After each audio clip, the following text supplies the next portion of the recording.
back! So ito na nga, pumunta ako sa Filipino market at bumili ako ng mga saging na saba at kung anik-anik pa.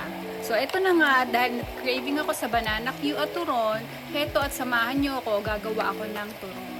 So ayan, alam nyo ba, satisfying pala yung magbalat ng saging na saba. No?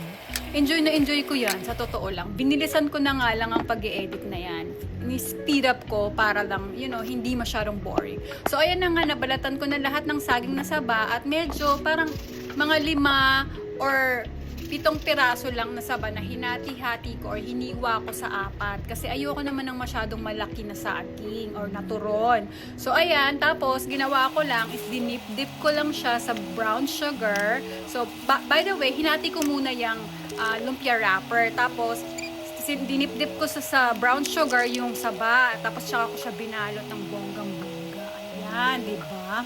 By the way, yung lumpia wrapper na nakita nyo sa umpisang-umpisa ng video, I'm telling you, try to find it in the Philippines. So yummy. Hindi siya yung usual na lumpia wrapper na kinalakihan natin. So para sa akin hindi siya yung usual na lumpia wrapper na kinalakihan. So ayan, tapos na at pagtas nating lunisin ay ending na.